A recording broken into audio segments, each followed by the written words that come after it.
వాక్య ధ్యానంలోనికి వెళ్దాం.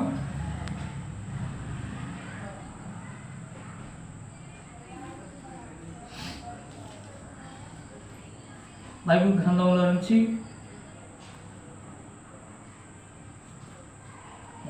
మరి దేవుడు రాయించినటువంటి బైబిల్ గ్రంథంలో నుంచి మరి ఒక వాక్యాన్ని మనం ధ్యానం చేసుకుందాం. యోహాను సువార్త 3వ అధ్యాయము 1వ వచనం నుంచి మనం చూస్తాం, ధ్యానం చేద్దాం. యోహాను సువార్త 3వ అధ్యాయము 1వ వచనం నుంచి మనం వాక్యాన్ని ధ్యానం చేద్దాం. యూదుల అధికారి అయిన నికోదేమును పరిసయ్యుడు ఒకడు ఉండెను.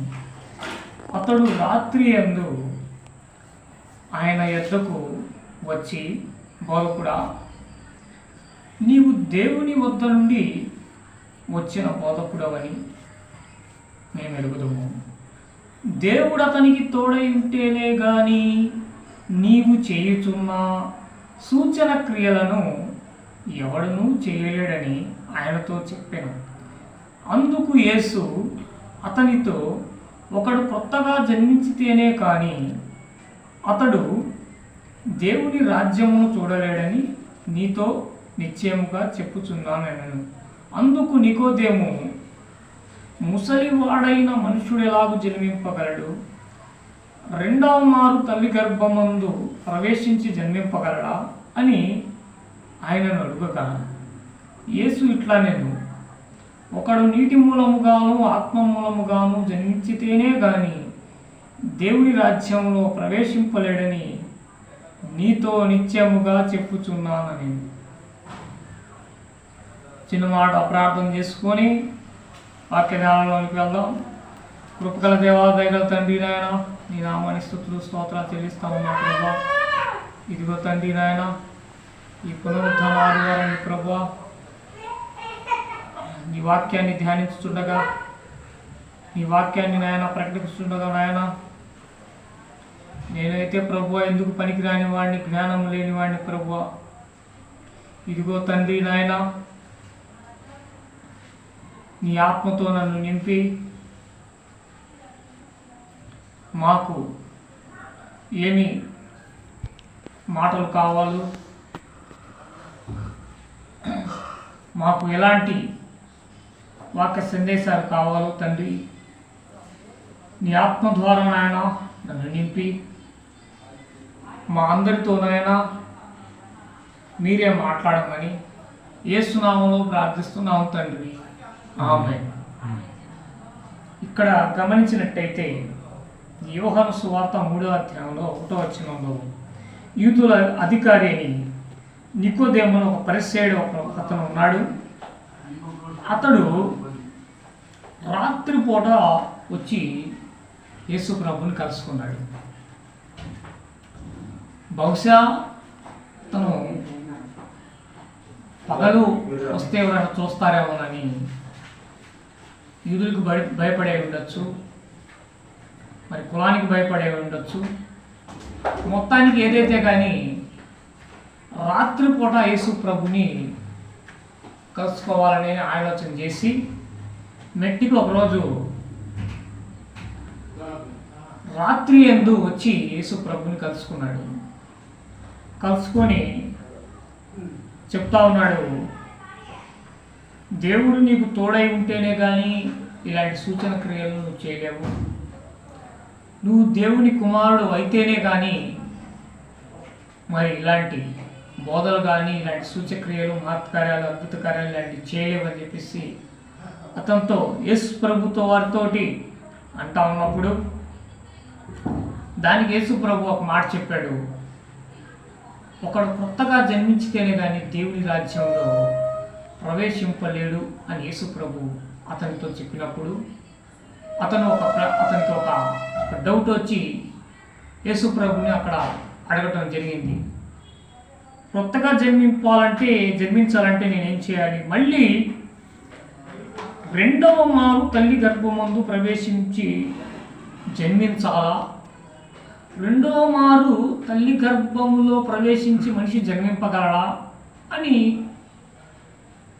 ఒక ప్రశ్న యేసుప్రభు వారిని అడుగుతా ఉన్నాడు.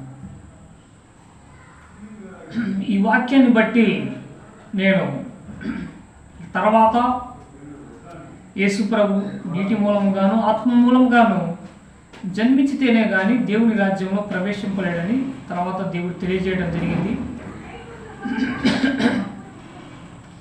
నీటి మూలంగాను ఆత్మ మూలంగాను జన్మించితేనే కానీ ఆ రెండు విషయాలను గురించి నేను చివరిలో చెప్తాను. ఇక్కడ యూదుల అధికారి అయిన నికోదేము దానికి ముందు అడిగినటువంటి యేసుప్రభు వారు అడిగినటువంటి ప్రశ్న, దాని గురించి నేను కొన్ని విషయాలు మాట్లాడతాను. ఈ నీటి మూలముగాను ఆత్మ మూలముగాను జన్మించడం అంటే ఏంటి అనేది నేను చివరిలో తెలియజేస్తాను. నికోదేము అడిగినటువంటి ప్రశ్న ఏంటంటే, రెండవ మారు తల్లి గర్భమందు ప్రవేశించి జన్మింపగలడా అని యేసుప్రభు వారిని ఆయన అడుగుతా ఉన్నాడు. ఈ రెండవ మారు జన్మించటం అనే దాని గురించి మనం చూసినట్లయితే, ఈ రెండవ మారు జన్మించటం అనే ఆ యొక్క విషయాన్ని గురించి ఏమంటారంటే, ఒక మనిషి పుట్టి ఈ భూమి మీద తల్లి గర్భమందు జన్మించి కొన్ని సంవత్సరాలు ఈ భూమి మీద జీవించి చనిపోయి తర్వాత అదే మనిషి మళ్ళీ పుట్టడం అనే విషయాన్ని పునర్జన్మ అంటారు. రెండో మారు తల్లి గర్భమందు జన్మించి ఒక మనిషి పుడితే మళ్ళీ దాన్ని మళ్ళీ పునర్జన్మ అంటారు. పునర్ అంటే మళ్ళీ, జన్మ అంటే పుట్టుక, ఈ రెండు కలిపి పునర్జన్మ అన్నారు. మనం కొన్ని విషయాలు పరిశీలన చేస్తే, ఈ ప్రపంచంలో సుమారుగా దాదాపుగా 247 దేశాలు ఉన్నాయి. 750 నుంచి 800 కోట్ల మంది ప్రజలు దాదాపు ఉన్నారు. 800 కోట్ల మంది సంఖ్య కూడా దాటొచ్చు. దాదాపు 1000 కోట్ల మంది లోపు ఈ ప్రపంచంలో ప్రజలు ప్రస్తుత ఈ భూమి మీద జీవిస్తూ ఉన్నారు. అయితే ఈ ప్రపంచంలో కొన్ని కోట్ల మంది ప్రజలు నమ్మేది ఏంటంటే, మనిషికి మళ్ళీ పునర్జన్మ అనేది ఉంది అని చెప్పేసి ప్రపంచంలో కొన్ని కోట్ల మంది ప్రజలు నమ్ముతూ ఉన్నారు. ఒక మనిషి పుట్టిన తర్వాత కొన్ని సంవత్సరాలు ఈ భూమి మీద జీవించి చనిపోయిన తర్వాత మళ్ళీ అదే మనిషి మళ్ళీ పుడతాడు. ఎక్కడ పుడతాడు అడిగితే దానికి జవాబు లేదు, ఎవరికి తెలియదు.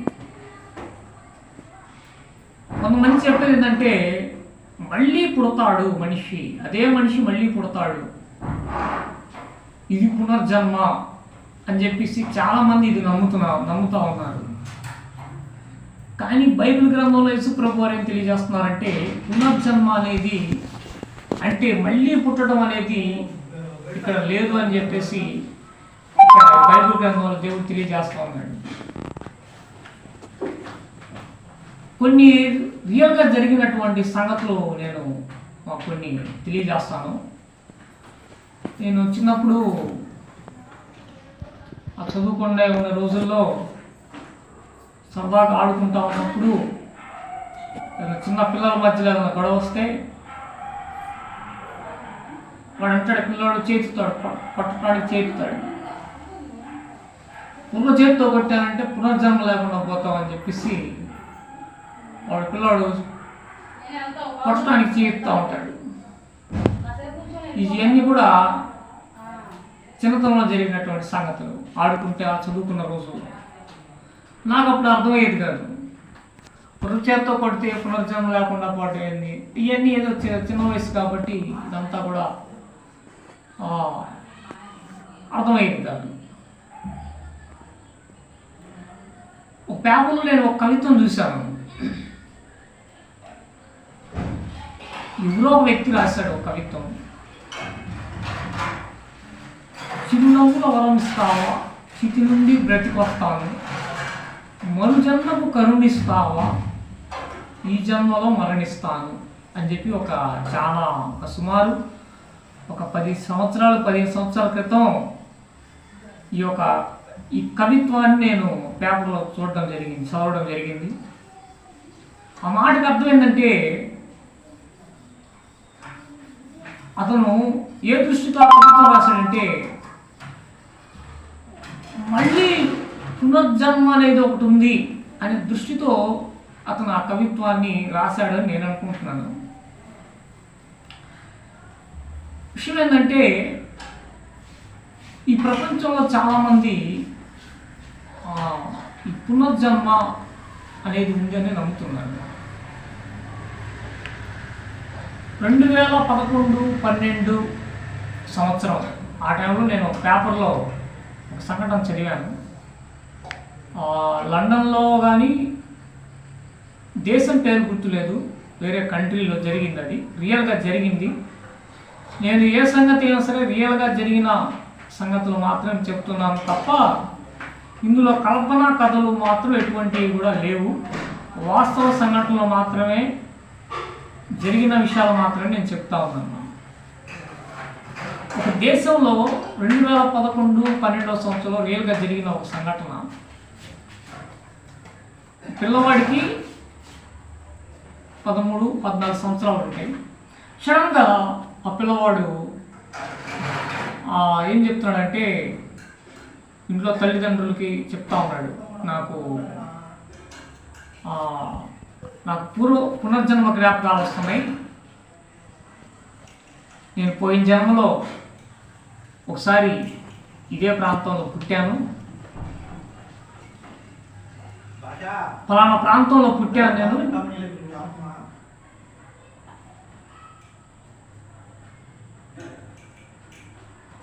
ఫలానా ప్రాంతంలో నేను పుట్టాను. మరి నేను బాలుడిగా ఉన్నప్పుడు ఒక వ్యక్తి నన్ను చంపేశాడు. ఆ ఏ ఆయుధంతో చంపేయాడనేది ఆ యొక్క ఆయుధం పేరు కూడా చెప్పాడు. ఒక గొడ్డలితో నన్ను నరికి చంపాడు. గత జన్మలో ఇలా జరిగింది. ఆ ప్రాంతం పేరు కూడా చెప్పాడు. ఆ చంపినటువంటి ఆ యొక్క వ్యక్తి ముఖాన్ని కూడా చూపించాడు. ఇదిగో ఈ వ్యక్తే నన్ను చంపింది అని చెప్పి ఆ వ్యక్తిని కూడా చూపించాడు.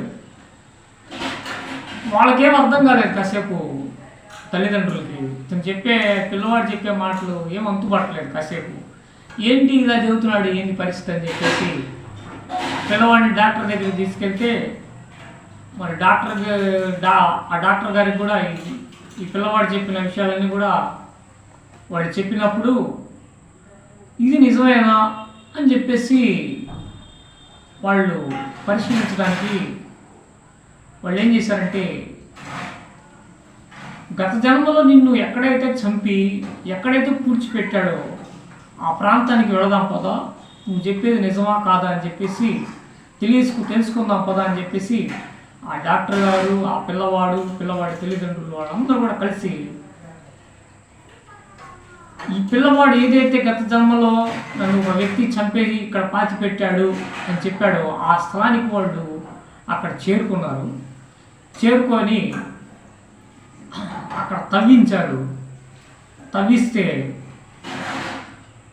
ఆ పిల్లవాడు చెప్పినట్టుగానే అక్కడ కొన్ని అస్థిపంజరం ఒకటి బయటపడింది. ఏ ఆయుధంతో అయితే గత జన్మలో ఒక వ్యక్తి నన్ను చంపాడని తెలియజేశాడో ఆ తవ్విన చోట ఆ అస్థిపంజరంతో పాటు అక్కడ ఒక గొడ్డలి కూడా అక్కడ ఉండటం జరిగింది. వాళ్ళందరూ చూసి ఆశ్చర్యపోయారు. ఇది ఇది పిల్లవాడు చెప్పినట్టుగానే ఉంది. ఇది పిల్లవాడు ఏదైతే చెప్పాడో ఇది రియల్గానే మరి ఇక్కడ అస్థిపంజరం ఉంది, అతను చెప్పిన అతను ఆయుధం ఉంది, చంపిన వ్యక్తిని చూపించాడు. ఇదంతా వాళ్ళకి ఏం అర్థం కాలేదు, అసలు ఇది నిజమా అని చెప్పేసి వాళ్ళలో వాళ్ళే ఆశ్చర్యపోతున్నారు. కానీ ఇక్కడ సంగతి ఏంటంటే అది వాస్తవం కాదు. ఆ పిల్లవాడు గత జన్మలో పుట్టలేదు, అతను చనిపోలేదు. ఇదంతా కూడా ఏంటంటే ఇది అపవాదిగాడి యొక్క క్రియేషన్. సాతానుగాడు ఈ కడవరి కాలంలో ఏంటంటే మనుషులను ఒక భ్రమకు గురి చేస్తూ ఉన్నాడు. ఈ అపవాదిగాడు, ఈ సాతానుగాడు ఏం చేస్తూ ఉన్నాడంటే మనుషులను నాశనం చేయటానికి, మనుషులను నాశనం చేయడానికి వాడు ఏం చేస్తాడంటే లేని సృష్టిస్తూ ఉన్నాడు ఈ ప్రపంచంలో. ఇదంతా కూడా ఆ పిల్లవాడి మైండ్ని అంతా కూడా వాడు క్రియేషన్ చేసేసాడు. లేనిది ఉన్నట్టుగా భ్రమపరిచి ఆ పిల్లవాడి మైండ్లో ఈ విషయాలన్నీ కూడా, ఈ సంగతులు ఇవన్నీ కూడా క్రియేషన్ చేసేసాడు. వాస్తవానికి బైబిల్ గ్రంథం ఏం తెలియజేస్తుందంటే ఖచ్చితంగా ఒకసారి చనిపోయిన మనిషి మళ్ళీ పుట్టడం అనేది జరగదని చెప్పి బైబిల్ గ్రంథం తెలియజేస్తూ ఉంది. నేను ఇంకొక 2-3 విషయాలు చెప్తాను.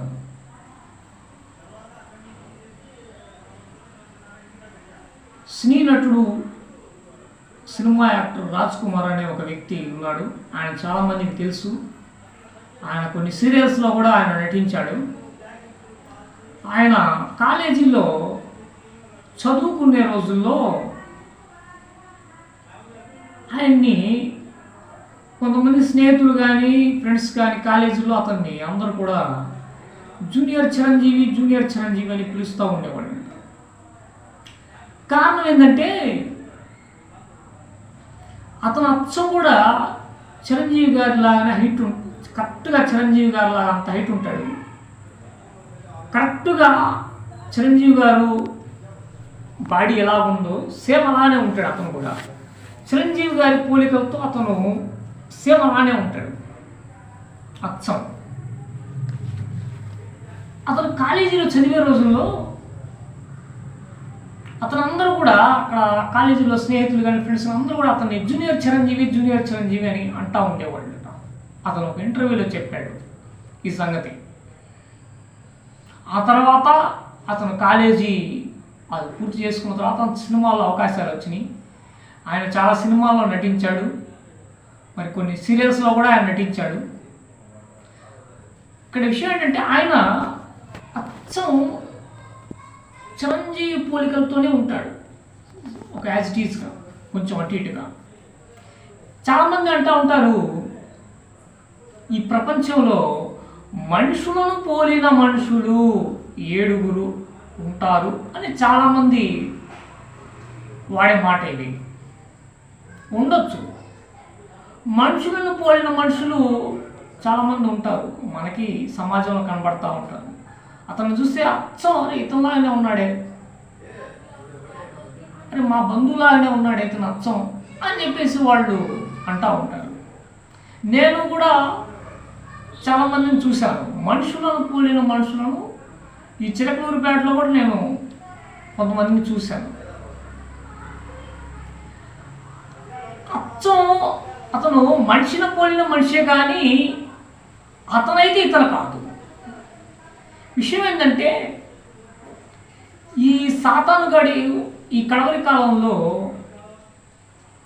మనుషులను నాశనం చేయటానికి లేని విషయాలను సృష్టించి మనుషులను ఒక భ్రమకు గురి చేస్తూ ఉన్నాడు. ఆ మధ్య ఒక సినీ నటుడు, సినిమా యాక్టర్ ఒక ఇంటర్వ్యూ ఇచ్చాడు. సినిమా షూటింగ్లో ఒక చివరి సన్నివేశం అనేది వాళ్ళు ఆ, ఒక ఒక సన్నివేశాన్ని వాళ్ళు ప్లాన్ చేశారు. ఆ సన్నివేశం ఏంటంటే ఒక గుంట తీసి సుమారు ఒక 4-5 అడుగుల గుంట తవ్వి ఆ యాక్టర్ని ఏం చేయాలంటే వాళ్ళు ఒక పెట్టెలో పడుకోబెట్టి ఆ పెట్టె మీద మూతేసి ఆ పెట్టెని ఆ కుంటలో పెట్టాలి. ఆ కుంటలో పెట్టి పూడ్చిపెట్టేసి కొంతసేపు తర్వాత మళ్ళీ బయటికి తీయాలి. ఇది సన్నివేశం. ఆ సినిమా డైరెక్టర్ గారు అడిగారు, ఇది డూబ్ చేద్దాం, డూబ్ మరి పెట్టెలో పెట్టి మనిషిని గుంట్లో పెడితే గాలి ఆడదు కదా, మరి ఏం చేద్దాం అనేసి మరి డూబ్ చేద్దామంటే ఆ యాక్టర్ అన్నాడు, వద్దు ఒరిజినల్గా చేద్దాం, నేనే మామూలుగా పెట్టెలో పడుకుంటాను, నన్ను గుంట్లో తీసి కూర్చోపెట్టండి, నేను మామూలుగా నేనే ఒరిజినల్గా రియల్గా చేస్తాను ఈ సన్నివేశం అని చెప్పేసి అనేసరికి అతన్ని పడుకోబెట్టి గుంట్లో పెట్టి ఆ పెట్టె గుంట్లో పెట్టి పూర్తి చేశారు. పూర్తి చేసిన తర్వాత ఏం జరిగిందంటే మట్టి కప్పేశారు. ఆ కాసేపు తర్వాత మళ్ళీ దాన్ని బయటికి తీయటానికి ఆ యూనిట్ వాళ్ళంతా కూడా ఆ పూడ్చిపెట్టిన స్థలం అనేది వాళ్ళకి ఎక్కడ అనేది అర్థం కాదు. కాసేపు మొత్తం వెతుకుతూ ఉన్నారు. అతనికి ఏమో లోపల ఊపిరి ఆడట్లా, ఆక్సిజన్ అందట్లా. అతనికి మెట్టుకి గబా గబా గబా మొత్తం వెతికేసరికి ఇక పూడ్చిపెట్టిన ప్లేస్ కనుక్కున్న తర్వాత వెంటనే గబ్బా గబ్బా తవ్వి ఆ పెట్టెను బయటికి తీసి ఆ సినిమా యాక్టర్ని బయటికి తీశాడు. అతను బ్రతికి వచ్చిన తర్వాత ఇంకొన్ని నిమిషాలు కనుక ఆలస్యమైతే నేను ఖచ్చితంగా చనిపోయి ఉండేవాడిని. అతను బ్రతికి వచ్చిన తర్వాత ఒక ఇంటర్వ్యూలో ఈ విషయం చెప్పాడు, నేను కొన్ని నిమిషాలు కనుక నన్ను బయటికి తీయటం కనుక ఆలస్యం అయితే నేను ఖచ్చితంగా చచ్చిపోయేవాడిని.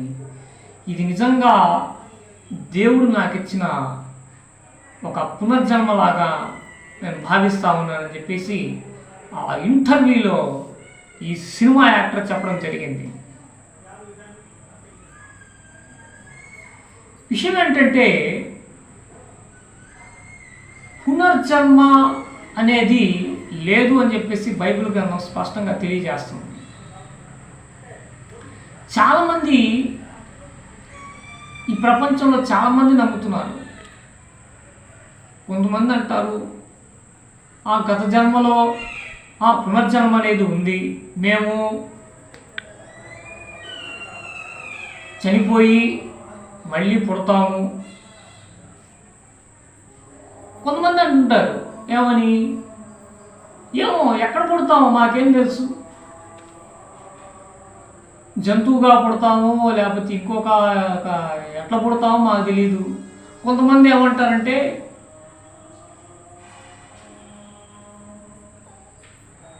పోయిన జన్మలో చేసిన పాపాలు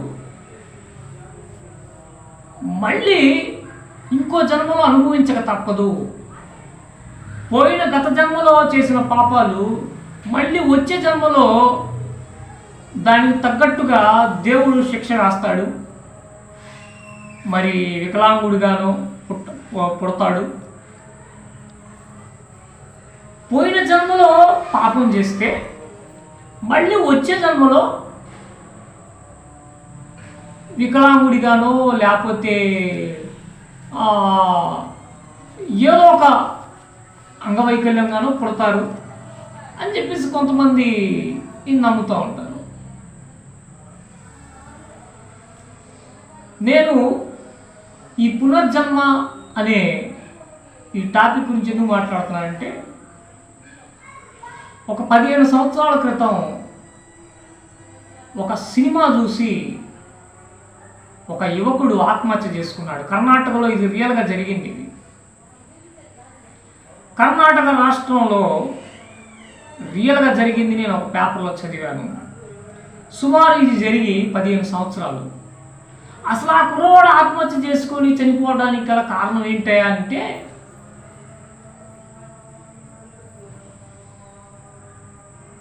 ఆ సినిమాలో అతను ఏం చూశాడంటే, ఒక హీరో మొదట పుట్టి కొన్ని సంవత్సరాలు భూమి మీద జీవించి చనిపోయి మళ్ళీ కొన్ని వందల సంవత్సరాల తర్వాత మళ్ళీ పుడతాడు ఆ హీరో. ఆ సినిమా సన్నివేశాలన్నీ కూడా అవి కూడా చూశాడు. ఆ సినిమా చూసి అతను మరి మెట్టికి మరి ఆ పునర్జన్మని బాగా నమ్మినట్టున్నాడు. మరి బాగా ప్రభావితం చేసింది అతన్ని ఆ సినిమా. మెట్టికి అతను ఆత్మహత్య చేసుకొని చనిపోయాడు. మొన్న కూడా రియల్గా ఒక సంఘటన జరిగింది. పోయిన నెలలో నేను ఒక సంఘటన చదివాను పేపర్లో. ఒక అమ్మాయి ఒక అబ్బాయి ప్రేమించుకొని పెళ్లి చేసుకోవాలనుకున్నారు. వాళ్ళ పెద్దవాళ్ళ దృష్టికి, వాళ్ళ తల్లిదండ్రుల దృష్టికి ఈ విషయాన్ని తీసుకెళ్తే వాళ్ళు అన్నారు, మేము ఈ పెళ్లికి ఒప్పుకోము అన్నారు. కారణం ఏంటంటే కొన్ని కారణాలు కావచ్చు, కులం అడ్డం రావచ్చు, ఆస్తిపాస్తులు అడ్డం రావచ్చు, ఏదన్నా కానీ కొన్ని కారణాలు. దానికి వాళ్ళ తల్లిదండ్రులు ఒప్పుకోలేదు. ఒప్పుకోకపోతే వాళ్ళు ఏం చేశారంటే, వాళ్ళిద్దరూ ఒక నిర్ణయానికి వచ్చేసారు. ఏం నిర్ణయానికి వచ్చేసారంటే, మనం ఎత్తుగూడి కలిసి జీవించలేము కాబట్టి కలిసి చనిపోదాము అన్న నిర్ణయానికి వచ్చేసారు వాళ్ళు. ఇది పోయిన నెలలో జరిగింది. వాళ్ళు చివరికి తీర్మానం చేసుకున్నారు. వాళ్ళు మెట్టికి ఆత్మహత్య చేసుకున్నారు. చనిపోయే ముందు వాళ్ళు ఏదో ఒక లెటర్ ఏదో రాశారు, మమ్మల్ని క్షమించండి, మళ్ళీ ఈ జన్మలో మేము ఇలా చనిపోతా ఉన్నాము, కలిసి జీవించలేము అని మాకు అర్థమైపోయింది కాబట్టి మేము కలిసి చనిపోతున్నాము, మమ్మల్ని క్షమించండి, మళ్ళీ వచ్చే జన్మలో మళ్ళీ మేము పుట్టి అప్పుడు మళ్ళీ మేము మా ప్రేమను గెలిపించుకుంటామని చెప్పేసి వాళ్ళు ఒక లెటర్ ఏదో రాసి వాళ్ళు చనిపోయారు. ఇది పోయిన నెలలోనే జరిగింది సంఘటన. పేపర్లో నేను చదివాను. విషయం ఏంటంటే, ఈ పునర్జన్మ అనే ఒక టాపిక్ గురించి ఎందుకు చెప్తానంటే, ఈ కడవరి కాలంలో మనుషులను నాశనం చేయటానికి ఈ అపవాదిగాడు ఇట్లా క్రియేట్ చేస్తూ ఉన్నాడు.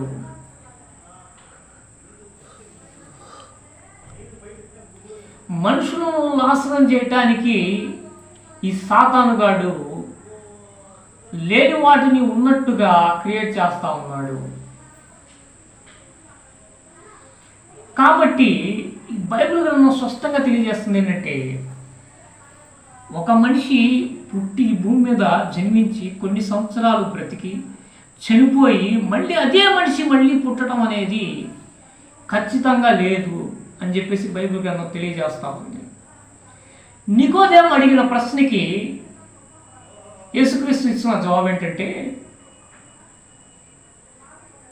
ఒకడు నీటి మూలముగాను ఆత్మ మూలముగాను జన్మించితేనే గాని దేవుని రాజ్యములో ప్రవేశింపడని నేను నీతో నిత్యముగా చెప్పుచున్నాను అని చెప్పేసి యూదుల అధికారి అయిన నికోదేముతో తెలియజేస్తా ఉన్నాడు. యేసుప్రభు వారిని పొగుడుతూ ఉన్నాడు బాగా. బోధ కూడా, నువ్వు దేవుని దగ్గర నుంచి వచ్చిన బోధ కూడా నేను తెలుసుకుంటున్నాను, నువ్వు అనేక సూచన క్రియలు, అనేక అద్భుత కార్యాలు, అనేక మహత్కార్యాలు చేస్తూ ఉన్నావు ఈ భూమి మీద. నేను ఇవన్నీ చూసి నేను ఏం తెలుసుకున్నానంటే, నువ్వు దేవునిది కుమారుడు అని, నువ్వు దేవుని వద్ద నుంచి వచ్చిన దేవుని కుమారుని నాకు అర్థమైపోయిందని చెప్పేసి యేసుప్రభు వారితో అంటా ఉన్నప్పుడు, యేసుప్రభు వారు ఏం చెప్తున్నా ఉన్నాడంటే నికోదేముతోటి, నన్ను పొగిడినంత మాత్రాన నువ్వు దేవుని రాజ్యంలో చేరలేవు, కానీ ఇదిగో ఒకడు నీటి మూలముగాను ఆత్మ మూలముగాను జన్మించితేనే గాని దేవుని రాజ్యంలో ప్రవేశింపలేదని నీతో నిత్యంగా చెప్పుచున్నాను. ఎందుకు నీటి మూలంగా జన్మించాలి అంటే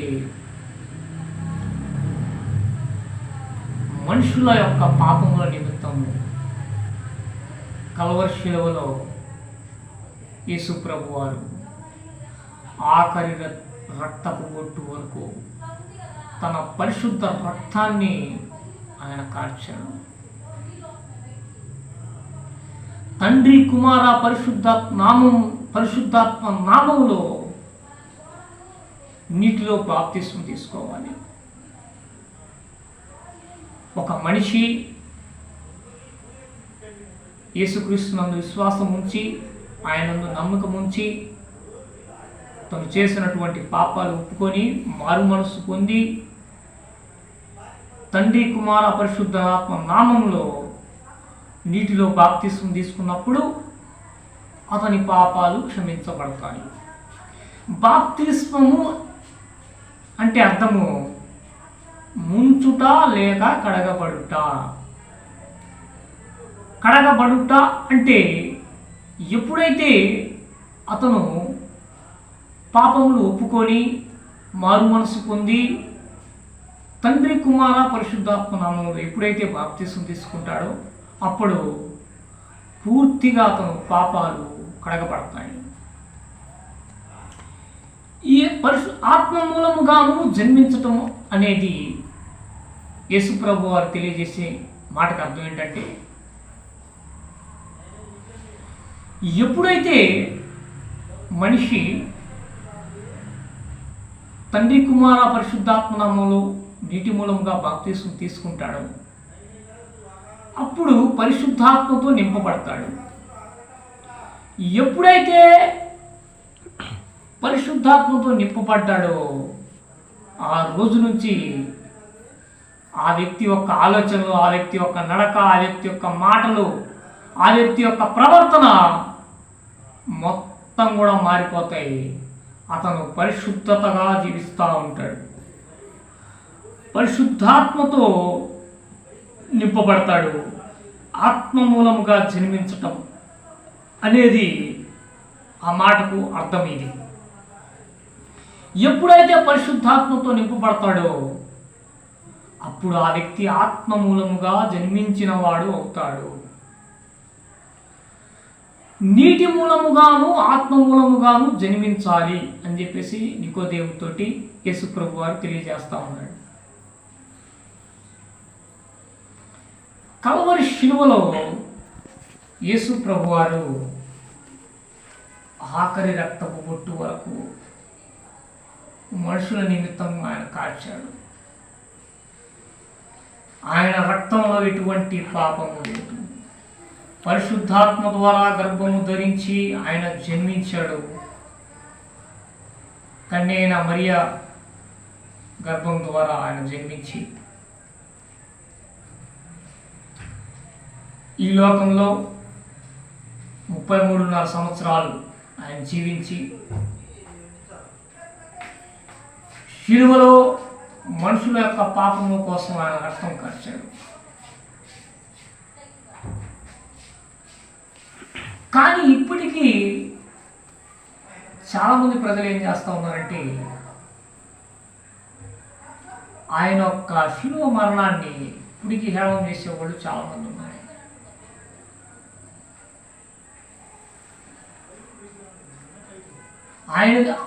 ఆయనే రక్షించుకోలేకపోయాడు. ఆయనేందయ్యా దేవుడు? ఆయన దేవుడా? ఆ శిలువలో అనేకులు కొట్టించుకొని ఒళ్ళంతా గాయాలతోటి తల మీద ముళ్ళ కిరీటంతోటి ఆ శిలువలో వేలాడుతూ ఉన్నాడు. ఆయన దేవుడా?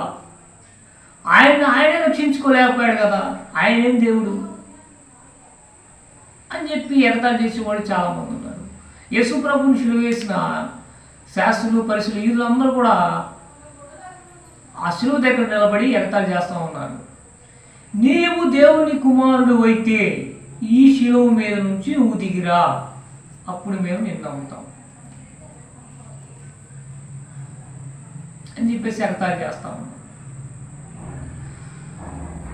దేవాలయాన్ని పడగొట్టి 3 రోజుల్లో కడతానన్నావుగా, నువ్వు కనీసం శిలువ మీద నుంచైనా దిగొస్తే అప్పుడు నువ్వు దేవుని కుమారుడు అని మేము ఒప్పుకుంటాం అని చెప్పేసి యూదుల పరిశీలు శాస్త్రులు అందరూ కూడా ఆయన తాడి చేస్తూ ఉన్నారు. ఇదిగో శిలువను గూర్చిన వార్త నశించుతున్న వారికి నిరీతనంగా ఉన్నది, కానీ రక్షింపబడుతున్న మీకు దేవుని యొక్క శక్తి అయి ఉన్నది అని చెప్పేసి బైబిల్ గ్రంథం ద్వారా దేవుడు మాట్లాడుతూ ఉన్నాడు. శిలువ మీద నుంచి దిగి రావడం అనేది ఆయనకు పెద్ద పనేం కాదు, కానీ శిలువ మీద నుంచి దిగి వస్తే దేవుని యొక్క చిత్తం, తండ్రి యొక్క చిత్తం నెరవేర్చబడదు కాబట్టి ఆయన కల్వరి శిలువలో మరణించాల్సి వచ్చింది. తిరిగి 3వ రోజున ఆయన పునరుద్ధానుడై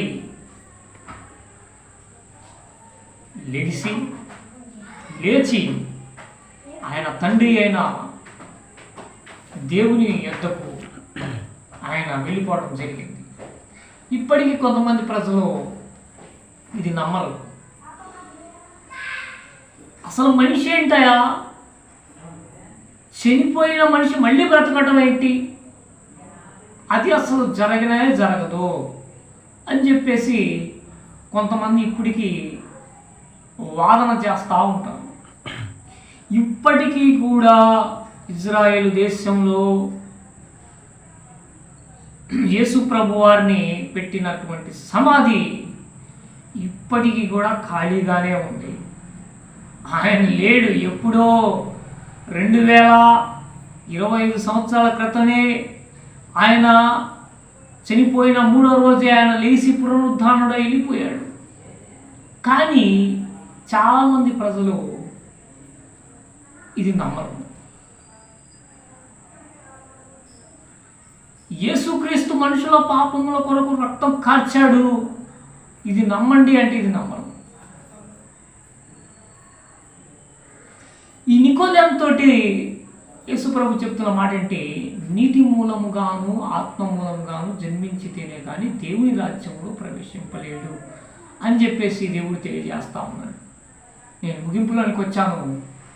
ఈ పునర్జన్మ అనే టాపిక్ ఎందుకు చెప్పానంటే, ఈ పునర్జన్మ అనే అంశాన్ని ఎందుకు చెప్పానంటే, ఈ కడవరి కాలంలో ఈ సాతానుగాడు లేని వాటిని ఉన్నట్టుగా, ఉన్న వాటిని లేనట్టుగా క్రియేట్ చేసి ప్రజలను మోసం చేసి వాడు మరణం వైపు దిశగా తీసుకెళ్తా ఉన్నాడు.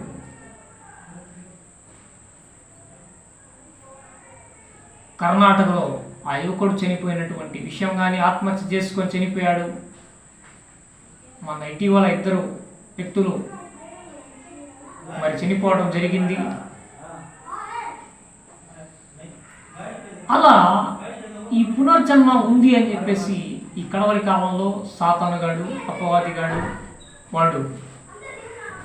వాడు లేని వాటిని ఇలా క్రియేట్ చేస్తున్నాడు. కాబట్టి నేను ఇక ముగింపులోనికి వచ్చాను. ఇప్పుడున్న సమాజానికి నేను తెలియజేసేదంటే, మనిషి చనిపోయిన తర్వాత మళ్ళీ పుడతాడు, పునర్జన్మ ఉంది అని చెప్పేసి ఎవరు నమ్మొద్దు. బైబిల్ గ్రంథం స్పష్టంగా తెలియజేస్తూ ఉంది పునర్జన్మ అనేది లేదని. కొంతమంది ఆత్మహత్య చేసుకొని చనిపోతూ ఉన్నారు. అలాంటి పిచ్చి పిచ్చి పనులు చేయొద్దు. దయచేసి అలా చనిపోయి నరకానికి వెళ్ళొద్దని చెప్పేసి నేను అందరికీ తెలియజేస్తూ, ప్రతి ఒక్క కుటుంబంలో శాంతి సమాధానంతో దేవుడు మీ యొక్క హృదయాల్లో శాంతి సమాధానంతో దేవుడు నింపునుగాక. ఆమేన్. మరి ఇంతటితో నేను ముగిస్తా ఉన్నాను. మరి చివరి ప్రార్థన ఆశీర్వాదంతో మనం సెలవు తీసుకుందాం. కృపగల దేవా, దయగల తండ్రి, నాయన నీ నామానికి స్తుతులు స్తోత్రాలు తెలియజేస్తా ఉన్నాం తండ్రి. ప్రభువా, ఇంతవరకు నాయన పాటల్లో వాక్యదానంలో మీరు తోడుండి మమ్మల్ని నడిపించారు తండ్రి. ఇదిగో ప్రభువా, నీ యొక్క అమూల్యమైనటువంటి మాటలు నీ యొక్క బైబిల్ గ్రంథం ద్వారా నాయన నీ యొక్క వాక్యం ద్వారా మాకు తెలియజేశారు. ఇదిగో నాయనా నీటి మూలముగా ఆత్మ మూలముగా జన్మించాలి. ఇదిగో ఒక మనిషి పాపములు ఒప్పుకొని వాటిని విడిచిపెట్టి ఇదిగో నీ యందు విశ్వాసం ఉంచి నీ యందు నమ్మకం ఉంచి ఇదిగో మారు మనసు పొంది నాయన బాప్తిస్మం తీసుకొని తండ్రి కుమార పరిశుద్ధాత్మలో బాప్తిస్మం తీసుకొని ఇదిగో పరిశుద్ధాత్మ పొందుకుంటారు అని చెప్పేసి నాయన కొన్ని విషయాలు తెలియజేశారు. నీ యొక్క శిలువ మరణం గురించి నీ యొక్క పునరుద్ధానం గురించి తెలియజేశారు ప్రభువా. నీ యొక్క కాల్చిన పరిశుద్ధ రక్తం గురించి నాయన మాకు తెలియజేశారు. ఇదిగో ప్రభువా ఈ భూమి మీద మనుషులందరి కొరకు నాయన ప్రాణం పెట్టిన దేవుడు ఎవరైనా ఉన్నారంటే అది నజరేయుడైన యేసు మాత్రమే తండ్రి. ఇదిగో ప్రభువా మా కొరకు నాయన కలవరి శిలువలో నాయన మీరు నాయన నీ యొక్క పరిశుద్ధాత్మ రక్తాన్ని నాయన చివరి కడవరి బొట్టు వరకు మా కొరకు నాయన కాచారు ప్రభు. అందుకు నాయన ఏమిచ్చినా ప్రభువా మీ యొక్క రుణాన్ని మేము తీర్చలేము తండ్రి. కాబట్టి ప్రభువా ఈ కడవరి కాలంలో నాయన మమ్మల్ని బలపరచండి, స్థిరపరచండి. ఇదిగో నాయన విశ్వాసం నుంచి తొలగిపోకుండా నాయన దృఢత్వంగా నాయన ఉండటానికి మీరు కృప చూపండి. నీ యొక్క జ్ఞానంతో నింపండి. ఇంకా ప్రభువా అనేక మందికి నాయన సువార్త ప్రకటించేవారుగా నాయన మమ్మల్ని తయారు చేయండి ప్రభువా. నాయన ఈ క్రీస్తు సన్నిధి యూట్యూబ్ ఛానల్ ద్వారా నాయన ఎంతమంది అయితే నాయన వాక్యం వింటున్నారో ప్రభువా ప్రతి ఒక్కరిని దర్శించండి. ప్రతి ఒక్కరిని పేరు పేరున దర్శించండి, ఆశీర్వదించి దీవించండి. వారి యొక్క హృదయంలో నెమ్మది, శాంతి, సమాధానాన్ని ప్రభువా మీరు నింపండి, కృప చూపండి, కనికరించండి. యూట్యూబ్ ఛానల్ ద్వారా ఎంతమంది వాక్యం వింటున్నారో మాకైతే తెలియదు, కానీ నాయన ఎంతమంది నాయన వాక్యం వింటున్నారో ప్రభువా ఎవరెవరు ఏ సమస్యలతో అయితే బాధపడతా ఉన్నారో వారి యొక్క సమస్యల నుంచి వారిని విడిపించండి, వారిని దర్శించండి ప్రభువా. ప్రతి ఒక్క కుటుంబాన్ని ఆశీర్వదించి దీవించండి. రానున్న దినాల్లో ప్రభువా నశించిపోయే ఆత్మలను ప్రభువా రక్షణలో నడిపించడానికి మాకు కావలసిన శక్తిని, జ్ఞానాన్ని, బలాన్ని, జీవాన్ని దయచేయండి. ఇదిగో ప్రభువా సోదరుడైన గాబ్రియేలు ప్రభువా చేస్తున్నటువంటి పని పాటల్లోనైనా తోడుండండి. గాబ్రియేలు కుటుంబాన్ని ఆశీర్వదించి దీవించండి. ఇదిగో ప్రభువా ఈ క్రీస్తు సన్నిధి 52 ఎకరాలు నాయన నీ చిత్తమైతే ఇక్కడ సంఘాన్ని అభివృద్ధి పరచండి. నీ చిత్తమైతే నాయన ఇక్కడ సంఘాన్ని నాయన ఏర్పాటు చేయండి. ఈ క్రీస్తు సన్నిధి యూట్యూబ్ ఛానల్ ద్వారా నాయన ప్రభువా ఎవరైతే వాక్యం వింటున్నారో, వాక్య సందేశాన్ని వింటున్నారో ప్రభువా వారందరినీ మీరు దర్శించండి. నీ చిత్తమైతే ప్రభువా 52 ఎకరాల నాయన కాలనీలో నీ చిత్తమైతే ఈ సంఘాన్ని నాయన ఇక్కడ సంఘం ఏర్పాటు నాయన మరి ఈ ఏర్పాటు విషయంలో మీరు కృప చూపండి, కనికరించండి, సహాయం చేయమని మరి ఒక ఆదివారం నాయన మళ్ళీ మేము కలుసుకునే వరకు నాయన నీ కృపతో మమ్మల్ని భద్రపరచమని యేసు నామములో ప్రార్థిస్తున్నాము తండ్రి, ఆమేన్. తండ్రి అయిన దేవుని యొక్క ప్రేమ, కుమారుడు అయినటువంటి యేసు క్రీస్తు ప్రభు వారి యొక్క కృప, పరిశుద్ధాత్మ దేవుని యొక్క నిత్య సహాయ సహవాసములు ఇప్పుడును ఎల్లప్పుడూ నీ రాకడ పర్యాంతం యుగాంతం వరకు ఇక్కడ కూడి ఉన్న భక్తులకును సకల పరిశుద్ధులకును సదా తోడై ఉండి నడిపించునుగాక. ఆమేన్.